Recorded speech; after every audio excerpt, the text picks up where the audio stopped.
ভোটের আগে অফিসার বদলে স্থগিতাদেশ চেয়ে করা মামলা খারিজ হয়ে গেল কলকাতা হাইকোর্টে। আইএএস, আইপিএস এবং বিডিও বদলে স্থগিতাদেশ চেয়ে যে জোড়া মামলা হয়েছিল সেই জোড়া মামলা কলকাতা হাইকোর্ট খারিজ করে দিয়েছে। আইনজীবী অর্ক কুমার নাগের জোড়া জনস্বার্থ মামলা দুটি খারিজ হয়ে গিয়েছে।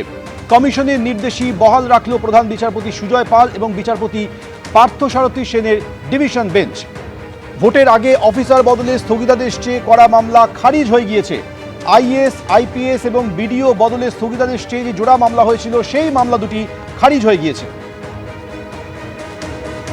দুটি মামলা করা হয়েছিল আইএএস, আইপিএস বদলি এবং বিডিও, আইসি, ওসি বদলি নিয়ে। এই যে জোড়া দুটি মামলা, সেই জোড়া মামলা দুটি খারিজ হয়ে গিয়েছে কলকাতা হাইকোর্টে।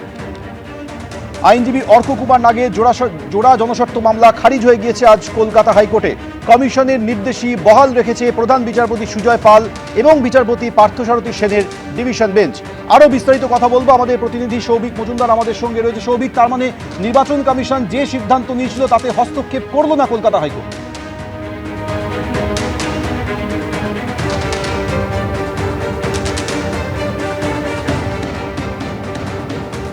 আমরা যোগাযোগ করার চেষ্টা করছি আমাদের প্রতিনিধির সঙ্গে। আপনাদের আরও একবার জানাবো, ভোটের আগে অফিসার বদলে স্থগিতাদেশ চেয়ে যে দুটি মামলা করা হয়েছিল সেই মামলা দুটি খারিজ হয়ে গিয়েছে। একটি মামলা ছিল আইএএস, আইপিএস বদল নিয়ে, আরেকটি মামলা ছিল আইসি, ওসি এবং বিডিও বদল নিয়ে। দুটি মামলাই খারিজ হয়ে গিয়েছে কলকাতা হাইকোর্টে। আইনজীবী অর্ক কুমার নাগের তরফে এই জোড়া জনস্বার্থ মামলা করা হয়েছিল, কিন্তু সেই মামলা দুটি খারিজ হয়ে গিয়েছে। আবারও কথা বলবো, আমাদের প্রতিনিধি সৌভিক মজুমদার আমাদের সঙ্গে রয়েছে। সৌভিক, দেখো, আইনজীবী অর্ক কুমার নাগ যে দুটি জনস্বার্থ মামলা করেছিলেন আজকে মাননীয় প্রধান বিচারপতির তরফ থেকে সেই দুটি জনস্বার্থ মামলাই কিন্তু খারিজ করা হয়েছে।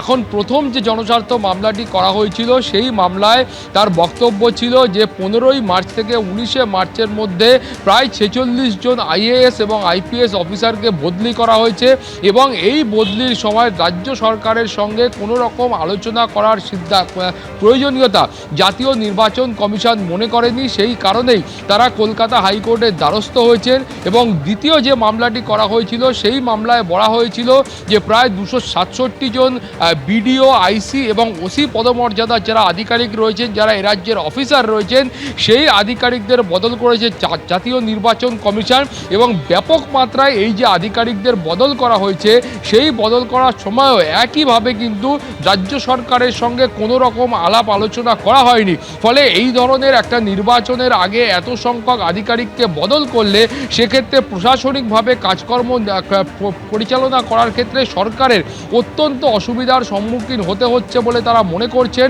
এবং সেই কারণেই তারা কিন্তু কলকাতা হাইকোর্টে এই মামলা করেছিলেন এবং তার পাশাপাশি এই মামলার ক্ষেত্রে তাদের খুব সুস্পষ্ট বক্তব্য ছিল।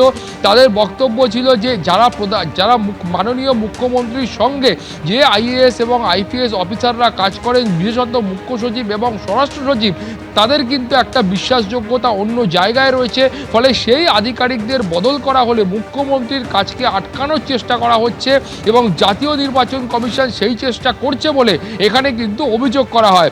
পাল্টা জাতীয় নির্বাচন কমিশনের আইনজীবীদের বক্তব্য ছিল যে জাতীয় নির্বাচন কমিশন তারা মনে করলে সুষ্ঠু এবং অবাধ নির্বাচন করার ক্ষেত্রে যে কোনো আধিকারিকদের তারা বদল করতে পারেন এবং তারা যদি মনে করেন যে কোনো আধিকারিক তাদেরকে এই অবাধ এবং সুষ্ঠু নির্বাচন করার ক্ষেত্রে প্রতিবন্ধকতা তৈরি করছেন, সেক্ষেত্রে তারা এই বদল করতে পারেন।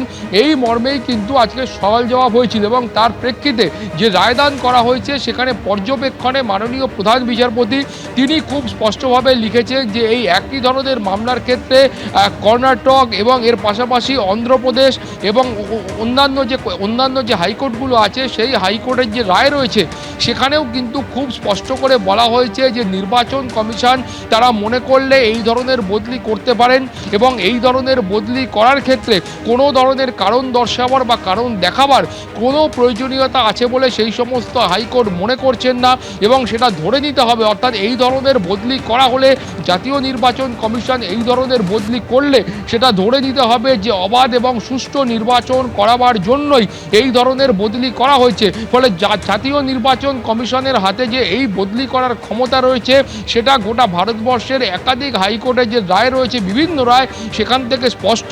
ফলে সেই কারণেই কলকাতা হাইকোর্টের তরফ থেকেও মাননীয় প্রধান বিচারপতি সুজয় পাল তিনি কিন্তু এই মামলা দুটি খারিজ করেছেন। তার পাশাপাশি তোমাকে বলবো তিনি তার পর্যবেক্ষণে এটাও লিখেছেন যে এই যে বিপুল সংখ্যক আধিকারিকদের বদল করা হচ্ছে, বিপুল সংখ্যক আধিকারিকদের বদল করা হচ্ছে মানেই এটা মনে করার কোনো কারণ নেই যে নির্বাচন কমিশন তারা খামখেয়ালিভাবে কাজ করছেন, নির্বাচন কমিশন তারা অসৎ উদ্দেশ্যে কাজ করছেন, এইটা মনে করার কিন্তু কোনো কারণ নেই। তুমি জানো যে এই মামলার ক্ষেত্রে এই বক্তব্যই উঠে এসেছিল যে কেন নির্বাচন কমিশন হঠাৎ করে এই বিপুল সংখ্যক আইএএস অফিসার, আইপিএস অফিসার এবং বিডিও তার পাশাপাশি আইসি এবং ওসিদের বদল করছে। ফলে নির্বাচন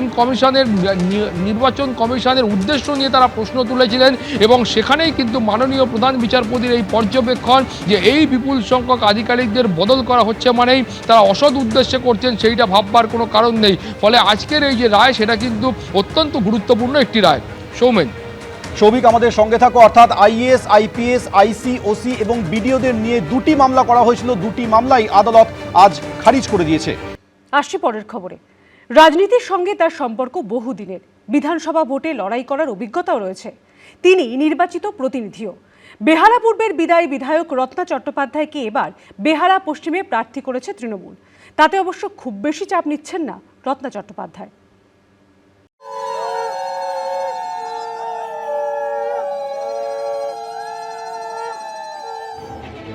ছিলেন পূর্বে, এলেন পশ্চিমে। কেন্দ্র নতুন হলেও রাজনীতিতে তিনি পুরনো। আদ্যপান্ত রাজনৈতিক পরিবারের মেয়ে, নিজে কাউন্সিলর আবার বিধায়কও। 2021-এর বিধানসভা ভোটে নির্বাচিত হয়েছেন বেহালা পূর্ব থেকে, কিন্তু এবার তার কেন্দ্র বদল করেছে দল। এবারের ভোটে বেহালা পশ্চিম কেন্দ্রে রত্না চট্টোপাধ্যায়কে প্রার্থী করেছে তৃণমূল, যা পার্থ চট্টোপাধ্যায়ের কেন্দ্র বলেই এতদিন পরিচিত ছিল। এবার এই কেন্দ্রে তাই আলাদা করে নজর রয়েছে গোটা রাজ্যের। পূর্ব হোক কিংবা বেহালা পশ্চিম, দুবারই যখন আপনি প্রার্থী হলেন তখন এই দুই কেন্দ্রেই কিন্তু গড় অক্ষত রাখার লড়াইয়ে আপনাকে নামানো হয়েছে। শোভন চট্টোপাধ্যায় ছেড়ে গেছিলেন, সে কেন্দ্রে আপনি একবার দাঁড়িয়েছেন, আর এবারে এই কেন্দ্রে পার্থ চট্টোপাধ্যায়ের মতো একজন ব্যক্তিত্ব, যিনি আপনাদের দলে একসময় মহাসচিব আর তারপরে অন্যতম দুর্নীতির কাণ্ডারি, তার সঙ্গে জড়িয়ে রয়েছে একাধিক কালিমা, সেই সমস্ত কিছু কাটিয়ে উঠে এই গড় অক্ষত রাখতে পারবেন? লড়াইটা কি একটু কঠিন হয়ে গেল? বেহালা পূর্ব বলুন, বেহালা পশ্চিম বলুন, পুরো বেহালায় মানুষ মমতা বন্দ্যোপাধ্যায়ের উপর প্রচণ্ড ভরসা করে। এই কেন্দ্রে এবার রত্না চট্টোপাধ্যায়ের প্রতিপক্ষ একদিকে বিজেপির ইন্দ্রনীল খাঁ, যিনি বিজেপি যুব মোর্চার রাজ্য সভাপতি, আরেকদিকে সিপিএম এবারও এই কেন্দ্র থেকে প্রার্থী করেছে নিহার ভক্তকে, যিনি গত বিধানসভা ভোটে এই কেন্দ্র থেকে 20% বেশি ভোট পেয়েছিলেন। তাই তৃণমূলের পক্ষে এবার কি লড়াইটা আরও একটু কঠিন? বেহালা যথেষ্ট এখন উন্নত। সিপিএম 34 বছর জনগণের সমর্থন পাওয়ার পরেও যখন কাজ করেনি, ওরা ভাবছে, মানুষ ভাববে না আর যে ওরা এলে আবার উন্নয়ন হবে। একটা সময় বাম জামানায় তৈরি হয়েছিল এবং সবাই বলতো যে বিদ্যাসাগর সব হসপিটাল বারবার, বিদ্যাসাগর একবার, মানে বিদ্যাসাগরে যদি কোনো রুগী যেত সে আর ফিরে বেরোতো না। কিন্তু তৃণমূল সরকার আসার পর বিদ্যাসাগরের হাল কিছুটা হলেও চেঞ্জ হয়েছে। সকাল থেকে পুজো দিয়ে বেরিয়ে পড়ছেন প্রচারে। সকালে এক দফা, আবার বিকেলে আরেক দফা। চৈত্রের গরমেও হুটখোলা জিপে চড়ে প্রচার করছেন রত্না চট্টোপাধ্যায়। প্রার্থী বদল হয়েছে, কিন্তু বেহালা পশ্চিমের মানুষের রায় কি বদলাবে, নাকি ফের তৃণমূলেই ভরসা রাখবে এই কেন্দ্র? জানতে হলে অপেক্ষা করতে হবে 4 মে পর্যন্ত। ঐশী মুখোপাধ্যায়, এবিপি আনন্দ। এবিপি আনন্দ, এগিয়ে থাকে, এগিয়ে রাখে।